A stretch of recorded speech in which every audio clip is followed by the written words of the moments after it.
அனைவருக்கும் வணக்கம் and welcome back to a brand new day of what about இன்று மிராய். இப்போ ரீசெண்டாக ரிலீஸ் ஆகி ஆடியன்ஸ் எல்லாரும் செமையா என்ஜாய் பண்ணக்கூடிய ஒரு சூப்பர் ஹீரோ மூவி. இப்படிதான் கொஞ்ச நாளைக்கு முன்னாடி மலையாளத்தில் லோ பட்ஜெட்ல ஒரு தரமான சூப்பர் ஹீரோ படமா லோக்கான்னு ஒன்று வந்து சக்கப்போடு போட்டுச்சு. ஸோ அதை தொடர்ந்து வர ஒரு தெலுங்கு சூப்பர் ஹீரோ படம், அதுவும் அந்த லோ பட்ஜெட்டுங்கிற அதே பேட்டர்ன்ல கொடுத்துருப்பாங்க. ப்ரீவியஸ் ஹனுமான் படத்தில் நடிச்ச தேஜா சஜ்ஜா அவருடைய நடிப்புல தெலுங்கு பிரேமம் படத்தோட சினிமாட்டோகிராஃபர் கார்த்திக் கதம்னேனி அவருடைய டைரக்ஷன்ல பிளஸ் அவரே சினிமாட்டோகிராஃபி பண்ணி மஞ்சு மனோஜ், ஜெயராம், ஸ்ரேயா சரண், ஜெகபதி பாபுன்னு சொல்லி பல பேரோட நடிப்புல ஹிந்து மித்தாலஜி கலந்த ஒரு ஃபேண்டசி த்ரில்லர் படமா உருவான இந்த மிராய் சூப்பர் யோதா படம் எப்படி இருக்குதுன்னு கேட்டீங்கன்னா, என்னடா பண்ணி வச்சிருக்கீங்க, என்ன என்ன என்ன பண்ணி வச்சிருக்கீங்க, பயங்கரமாலடா இருக்கு. படத்துல காட்டின நிறைய விஷயங்களை பார்க்கும்போது உண்மையிலேயே இந்த படத்தை 60 கோடியில தான் எடுத்தாங்களா அப்படிங்கிற சந்தேகம் கண்டிப்பா இருக்கும். பிகாஸ் மேக்கிங்லாம் பார்க்கும்போது 60 கோடியெல்லாம் சான்சஸே இல்லைங்கிற மாதிரி தான் இருக்கு. லோக்கா 30 கோடியில எடுக்கப்பட்ட படம், பட் இது அதை விட டபுள் மடங்கு. பட்ஜெட் வைஸ் மட்டும் இல்லைங்க, மேக்கிங்லயுமே கூட அதை விட பயங்கரமால பண்ணிருக்கீங்க.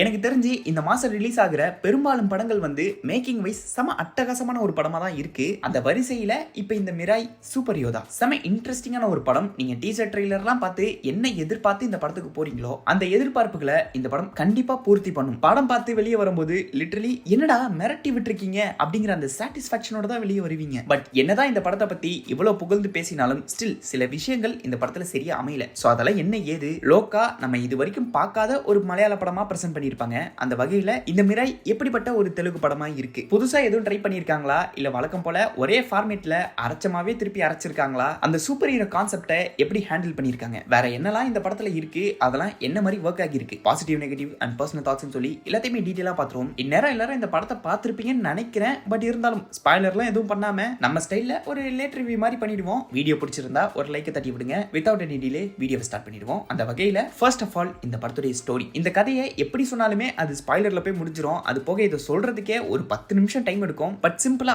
ஒன் லைனா சொல்லணும்னா இந்த கதை வந்து குட் வர்சஸ் ஈவில்ங்கிற கான்செப்ட் தான். கலிங்க போர் முடிஞ்சு அசோக மன்னர் அவர்கிட்ட இருக்கிற தெய்வ சக்தி அந்த சூப்பர் எபிலிட்டியை 9 பிரிச்சு 9 ஸ்கிரிப்சருக்குள்ள அடைச்சிருப்பாரு. அந்த 9 புக்ஸையும் உலகத்துல வெவ்வேறு இடங்கள்ல தலைமுறையா ஜெனரேஷன்ஸா பாதுகாத்துக்கிட்டு வராங்க. இந்த 9 புக்ஸையும் கேப்சர் பண்றவங்களுக்கு உலகத்தையே கண்ட்ரோல் எடுக்கிற அளவுக்கு சூப்பர் பவர் கிடைக்கும் அண்ட் ஆல்சோ இம்மோர்டாலிட்டி. அப்ப இதுக்கப்புறம் என்ன நடக்கும்னு உங்களுக்கே தெரியும். ஒரு பக்கம் வில்ல அதை அபகரிக்க பார்க்கறான், இன்னொரு பக்கம் ஹீரோ அண்ட் அந்த புக்ஸுக்கான ஒவ்வொரு ப்ரொடெக்டர்ஸுமே அந்த புக்ஸை பாதுகாக்க பார்க்கறாங்க. இந்த கதையை எங்கே கேட்ட மாதிரியே இல்ல. ஆப்வியஸ்லி அவெஞ்சர்ஸ் இன்ஃபினிட்டி வார் தான். அதுல எப்படி 6 இன்ஃபினிட்டி ஸ்டோன்ஸை வெவ்வேறு இடங்கள்ல வச்சிருப்பாங்களோ அந்த மாதிரி இங்க 9 புக்ஸ். நம்ம தானோஸ் 5 ஸ்டோனையும் கலெக்ட் பண்ணிட்டு கடைசி மைண்ட் ஸ்டோனுக்காக விஷனை தேடி வகாண்டாக்கு வந்தா அங்க மொத்த அவெஞ்சர்ஸ் கூட்டமே விஷனை ப்ரொடெக்ட் பண்ணுவாங்க. பிகாஸ் அந்த கடைசி ஸ்டோன் கிடைச்சிடக்கூடாதுன்னு சொல்லி. அதே மாதிரி இங்க 8 புக்ஸையும் கலெக்ட் பண்ணிட்டு ஃபியூச்சரை ப்ரெடிக்ட் பண்ற பவர் உள்ள 9th புக்கை தேடி வர அந்த புக்கை இவங்க எப்படி ப்ரொடெக்ட் பண்றாங்க? இதுக்கு இடையில நம்ம ஹீரோக்கு இருக்கிற சூப்பர் எபிலிட்டி என்ன, அவருடைய பேக் ஸ்டோரி, அம்பிகாங்கிறவங்க யாரு, அவங்க எதுக்காக சாக்ரிஃபைஸ் பண்ணாங்க,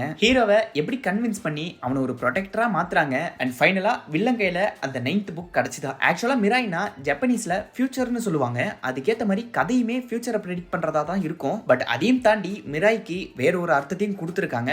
ஸோ அதெல்லாம் என்னன்னு சொல்றது தான் இந்த படத்துடைய மீதி கதை. ஸோ நம்ம ஏற்கனவே பார்த்து கேட்டு பழகின ஒரு கதையை அடிஷனலா ஹிந்து மித்தாலஜிலாம் ஆட் பண்ணி ரீஎன்கார்னேஷன் மறுபிறவின்னு சொல்லி அதை டிஃபரெண்டா பிரசன்ட் பண்ண ட்ரை பண்ணிருக்காங்க. படம் பார்க்கும்போது எங்கேயுமே இது இன்ஃபினிட்டி வாராச்சே அப்படிங்கிற ஃபீல் கண்டிப்பா வராது. ஃப்ரெஷ்ஷா பார்க்குற மாதிரி தான் இருக்கும். அது ஒரு நியூட்ரல் பாயிண்டாவே இருக்கு. அதை தொடர்ந்து பாசிட்டிவ்ஸ்னு வரும்போது ஃபர்ஸ்டா இருக்கிறது இந்த படத்தோட மேக்கிங். ஒரு மேஜர் பாசிட்டிவ்னே சொல்லலாம். ஹாலிவுட் ஸ்டாண்டர்ட்ல பிரசன்ட் பண்ணிருப்பாங்க. லிட்டரலி இந்த 60 கோடி ரூபாயில இதெல்லாம் எப்படி பாசிபிள் அப்படிங்கிற மாதிரி தான் இருக்கு. விஎஃப்எக்ஸ் அண்ட் சிஜிஐ எல்லாமே அமேசிங்கா இருக்கும். படத்தோட ஸ்டார்டிங்ல வர அந்த பீரியாடிக் போர்ஷனா இருக்கட்டும், ஜப்பான், மொராக்கோ, இஸ்தான்புல்னு சொல்லி ஏகப்பட்ட லொகேஷன்ஸை செட் போட்டு எடுத்திருந்தாலும் அதெல்லாம் விஷுவலா ரியலிஸ்டிக்கா பிரசன்ட் பண்ணுது. அந்த சினிமாட்டோகிராஃபி, இந்த படத்தோட டைரக்டர் தான் சினிமாட்டோகிராஃபியுமே பண்ணியிருப்பாரு. ஆக்ஷன் சீக்வன்ஸ்ல வர சினிமாட்டோகிராஃபியா இருக்கட்டும், சம்பாதிங்கிற அந்த பெரிய வல்ச்சரை காட்டுறது, அதோடைய சிஜிஐ, ஹீரோட இன்ட்ரோல வர ஆக்ஷன் சீக்வன்ஸ், இன்டர்வல் போர்ஷன்ல மிராய்ங்கிற அந்த வெப்பன் கையில இருக்கும்போது அவனை மக்கள் எப்படி அக்செப்ட் பண்றாங்க, 50-60 பேரை அந்த வெப்பனை யூஸ் பண்ணி அடிக்கிறது, கிளைமேக்ஸ்ல வர ஃபைட் சீக்வன்ஸ், ஹீரோ யாருங்கிறத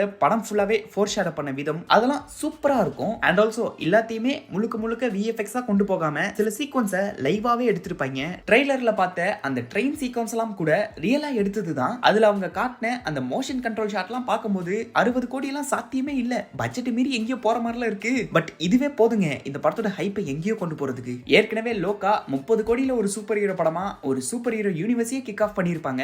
அதையே நாங்க எப்படிரான்னு பாத்துக்கிட்டு இருக்கோம். ஆனா இங்க டபுள் மடங்கு பட்ஜெட்ல மேக்கிங்கும் நம்ம எக்ஸ்பெக்ட் பண்ணதை விட பயங்கரமா ஹாலிவுட் குவாலிட்டியில கொடுத்தது கொடுத்தது உண்மையிலேயே ஆச்சரியம் தான். படத்தோட மொத்த பட்ஜெட்டையும் மேக்கிங்க்கு மட்டுமே போட்டிருக்காங்க. பேன் இந்தியான்னு சொல்லி மொத்த காசையும் சம்பளத்துல செலவு பண்ணாம அதை மேக்கிங்க்கு மட்டுமே போட்டது உண்மையிலேயே பாராட்டக்கூடிய விஷயம் தான். ஈவன் இந்த படத்துடைய ஹீரோ தேஜா சஜ்ஜா அவருடைய ப்ரீவியஸ் படமான ஹனுமான், அந்த படம் என்ன மாதிரியான ஒரு படம்னு நம்ம எல்லாருக்கும் தெரிஞ்சிருக்கும். பிளாக் பஸ்டர் ஹிட் கொடுத்துச்சு. பட் அதுல வந்து அந்த VFX எல்லாம் பாத்தீங்கன்னா அந்த அளவுக்கு ஒர்க் ஆகியிருக்காது. சிம்பிளா கிரீன் மேட்ல எடுத்து அதை ஒட்ட வச்ச மாதிரி தான் இருக்கும். அந்த அனிமேஷன்ஸ் வந்து தனி துண்டா தெரியும். பட் இங்க அந்த மாதிரிலாம் இல்ல. ப்ராப்பரான VFX உள்ள ஒரு படமா பிக் ஸ்கிரீன்ல பார்க்கும்போது எந்த ஒரு குறையும் இல்லாத அளவுக்கு அதை நீட்டாவே பிரசன்ட் பண்ணிருக்காங்க. ஹாலிவுட் ஸ்டாண்டர்ட்னு சொல்லும்போது கண்டிப்பா ஹாலிவுட் படங்களோட ரெஃபரன்ஸ் இல்லாமையா Harry Potter, kung fu hustle, Avatar the last airbender and நான் ஏற்கனவே சொன்ன மாதிரி இன்ஃபினிட்டி வார், இந்த படங்களோட டச் கண்டிப்பா இருக்கும். ஆனா அது எதுவுமே ஒரு குறையா தெரியல.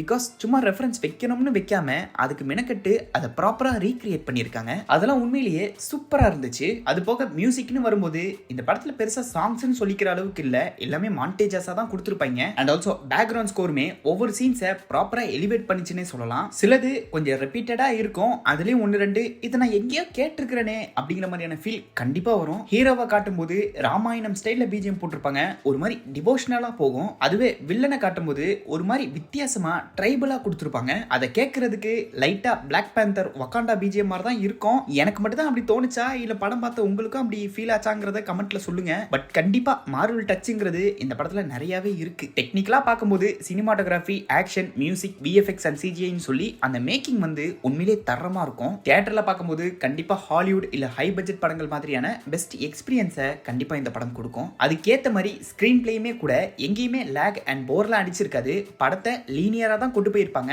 பிளாஷ்பேக்ல தொடங்கி ஓப்பன் எண்டிங்ல முடிஞ்சிருக்கும். எண்டிங் இப்படிதான் இருக்க போகுதுங்கிறத அவங்க படம் ஃபுல்லாவே ஃபோர்ஷேடோ பண்ண விதம். ஹீரோ ராமரோட மறுபிறவிங்கிறத படம் ஃபுல்லாவே சிம்பாலிக்கா சொல்ல ட்ரை பண்ணிருப்பாங்க. சில இடங்கள்ல அது மியூசிக்கா எலிவேட் பண்ணது உண்மையிலேயே சூப்பரா இருக்கும். அந்த ஹிந்து மித்தாலஜியை இவங்க ப்ராப்பரா ஹேண்டில் பண்ணிருக்காங்க. அது மட்டும் இல்லாம போஸ்ட் கிரெடிட் சீன்லாம் இருக்கும். சூப்பர் ஹீரோ படம்னா அதெல்லாம் இல்லாம எப்படி பார்ட் 2 ஓட வில்லன் யாருங்கிற மாதிரி சொல்லியிருப்பாங்க.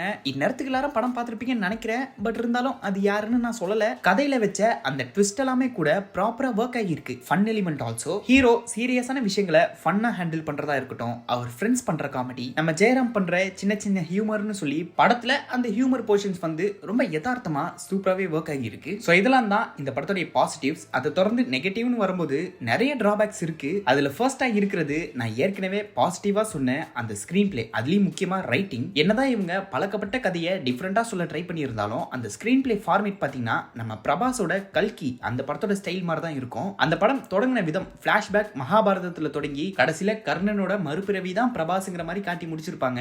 அதே மாதிரி தான் இங்கேயும் பிளாஷ்பேக் கலிங்க போர்ல தொடங்கி எண்டிங்ல ஹீரோ வந்து ராமரோட மறுபிறவிங்கிற மாதிரி காட்டியிருப்பாங்க. ரெண்டு படங்களுமே ஹிந்து மெத்தாலஜியை பேஸ் பண்ண படங்கள் தான். ஈவன் கதையுமே கூட அதுல கல்கியை கொண்டு கல்கியோட அந்த சூப்பர் பவர்ஸை அபகரிக்க பார்ப்பான். அதை பாதுகாக்கிறதுக்கு பிரபாஸ், அமிதாப் பச்சன், பசுபதினு சொல்லி மொத்த சம்பாலவுமே துணையா நிற்கும். அதே மாதிரி இங்க வில்ல அந்த 9 புக்ஸையும் அபகரிச்சு அந்த இம்மோர்டாலிட்டியை நோக்கி போறான். அதை பாதுகாக்கிறதுக்கு ஹீரோ அண்ட் அவருக்கு பின்னாடி பல பேர் இருக்காங்க. கல்கியில காண்டிபத்தை காட்டி இருப்பாங்க. அதுக்கு நிகரா இந்த பக்கம் ராமரோட அந்த கோதண்டம் அவருடைய வில்ல வந்து மிராய் ஃபார்ம்ல காட்டி இருப்பாங்க. இந்த மாதிரி இன்னும் நிறைய இருக்கு. படம் பார்க்கும்போது அந்த கல்கி சிமிலாரிட்டிஸை கண்டிப்பா உங்களால ஃபீல் பண்ண முடியும். கல்கி என்னதான் மித்தாலஜியை பேஸ் பண்ண படமா இருந்தாலும் அதுல அந்த டிவோஷனலுக்குலாம் இடமே இல்ல. இனி கடவுளே இல்லங்கிற மாதிரி தான் கதையை கொண்டு போயிருப்பாங்க. ஆனா இங்க அப்படியெல்லாம் இல்ல.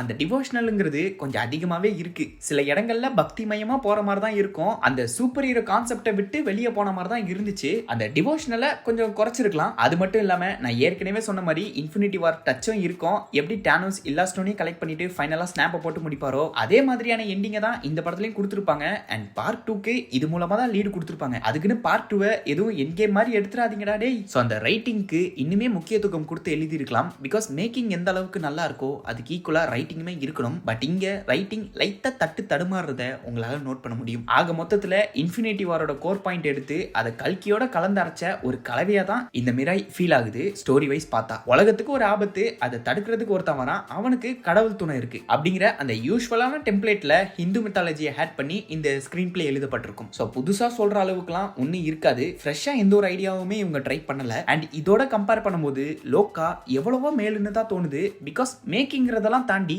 ரைட்டிங்கை பேலன்ஸ் பண்ணியிருப்பாங்க. ஆனா இங்க அந்த ரைட்டிங்கை இனிமே ப்ராப்பரா எழுதி இருக்கலாம். அதுக்கேற்ற மாதிரி கேரக்டர்ஸுமே ஒரு நெகட்டிவா தான் இருக்கு. பிகாஸ் என்னதான் இந்த படத்துல நடிச்சிருக்கிறவங்க எல்லாரும் கான்ஃபிடென்ட்டான ஒரு பர்ஃபார்மன்ஸை கொடுத்திருந்தாலும் எந்த கேரக்டர்ஸுமே அவ்வளவு பெருசா மனசுல தங்காது. அதுலயும் இந்த கேரக்டரை இவரை தவிர வேற யாராலையும் பண்ணிட முடியாதுடா அப்படின்னு சொல்ற அளவுக்கு எந்த ஒரு கேரக்டரும் எழுதப்படல. ஹீரோவோட கேரக்டர்லாம் பாத்தீங்கன்னா இவனாடா உலகத்தை காப்பாற்ற போறான் அப்படிங்கிற மாதிரி தான் ஃபீல் ஆகும். அது அந்த அளவுக்கு கன்வின்சிங்கா அவங்க சொல்லல. என்ன கேட்டீங்கன்னா அந்த கேஸ்டிங் வந்து இனிமே பெட்டரா பண்ணிருக்கலாம். பிகாஸ் மோஸ்ட் ஆஃப் த கேரக்டர்ஸுக்கு அது சரியா அமையல. அது போக எமோஷனல் கனெக்ட்ங்கிறதெல்லாம் சுத்தமா இருந்திருக்காது. அதுலயும் வில்லனோட மோட்டிவேஷன், அவன் எதுக்காக அந்த புக்ஸ் எல்லாம் கலெக்ட் பண்றான், சின்ன வயசுல அவனுக்கு நடந்த விஷயங்கள், அந்த டிராமா, அதெல்லாம் இன்னும் கொஞ்சம் ஸ்ட்ராங்கா கொஞ்சம் சுவாரஸ்யமா சொல்லியிருக்கலாம். ஏதோ போற போக்கில் அடிச்சு விட்ட மாதிரி தான் இருக்கும். எந்த ஒரு இம்பாக்ட்டுமே இருக்காது. அண்ட் ஆல்சோ லாஜிக், இது ஒரு ஃபேண்டசி படம்ங்கிறனால லாஜிக் இல்லாம எடுத்தாங்களான்னு தெரியல.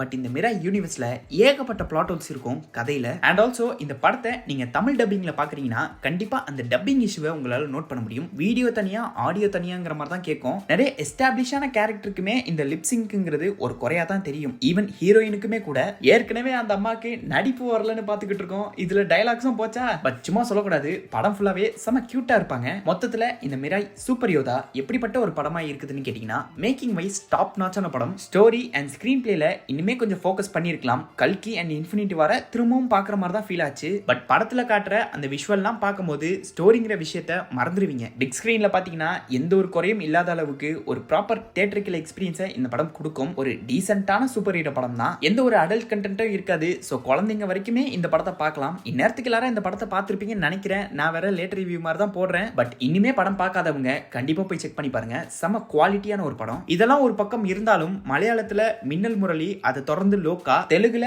ஹனுமான், அதை ஃபாலோ பண்ணி அதே ஆக்டர் நடிச்ச இந்த மிராய் எல்லாத்தையுமே ஒரு சூப்பர் ஹீரோ யூனிவர்ஸா தான் கிக் ஆஃப் பண்ணியிருப்பாங்க. அப்படி இருக்கும்போது தமிழ்ல இந்த மாதிரி சூப்பர் ஹீரோ படத்தை எப்படா கொண்டு வர போறீங்கிற மாதிரி தான் இருக்கு. புரியுது கொய்யால நம்ம எஸ்கேவோட மாவீரன் என்ன தக்காளி தொக்கா அப்படின்னு நீங்க கேட்கறது எனக்கு புரியுது. மாவீரன் கதைபடி அது ஆக்சுவலாவே ஒரு சூப்பர் ஹீரோ படமா தான் வர வேண்டியது. பட் படத்தோட டீம் அதை எங்கேயுமே ஒரு சூப்பர் ஹீரோ கான்செப்ட்னு சொல்லி அதை ப்ரொமோட் பண்ணல. இன்டைரக்டா அது ஒரு சூப்பர் ஹீரோ படமா தெரிஞ்சிருந்தாலும் மற்றபடி ஒரு நார்மலான படமா தான் பிரசன்ட் பண்ணிருப்பாங்க. தமிழ்ல நிறைய சூப்பர் ஹீரோ அட்டெம்ப்ட் எல்லாம் இருக்கு. அதோடலாம் கம்பேர் பண்ணும்போது மாவீரன் ஒன் ஆஃப் த பெஸ்ட்னு சொல்லலாம். அதை ரைட்டிங் வைஸ் சூப்பராகவே ஹேண்டில் பண்ணியிருப்பாங்க. பட் லோகா மிராய் மாதிரி விஷுவலா பாத்தீங்கன்னா அந்த அளவுக்கு பெருசா இருக்காது. அதனால தான் சொன்னேன் தமிழ்ல விஎஃப்எக்ஸை ஃபோக்கஸ் பண்ணி ஃபேண்டசியா எந்த ஒரு சூப்பர் ஹீரோ படமும் வந்தது இல்லை. மேபி மாவீரனுக்கு ஒரு பார்ட் 2 எடுத்து அதை சூப்பர் ஹீரோவா ப்ரொமோட் பண்ணி விஷுவலா பயங்கரமா எடுத்தாங்கன்னா வாய்ப்புகள் இருக்கு. ஈவன் நம்ம பிரபுதேவாவை வச்சு மின்மென்னு சொல்லி ஒரு படம் எடுத்துக்கிட்டு இருக்காங்க. ஃபுல் அண்ட் ஃபுல் சிஜிஐ அனிமேஷனா தான் இருக்க போகுது. அப்படி எதுவும் வந்துச்சுன்னா அதை பத்தின வீடியோஸ் கண்டிப்பா போடுவேன். தமிழ்ல லோகா மிராய் மாதிரியான சூப்பர் ஹீரோ படங்கள் எப்போ வருதுன்னு சொல்லி வெயிட் பண்ணி பார்ப்போம். Therefore that's it. இந்த வீடியோ உங்களுக்கு பிடிச்சிருந்தா லைக் பண்ணுங்க, ஷேர் பண்ணுங்க. மிராய் இந்த படத்தை பத்தின கருத்துக்கள் ஏதாச்சும் இருந்ததுன்னா அதை கமெண்ட்ல சொல்லுங்க. அடுத்து உங்களை another brand new dayல வந்து சந்திக்கிறேன். அது வரைக்கும் நான் உங்களிடமிருந்து விடைபெறுகிறேன். Tata bye bye. See you.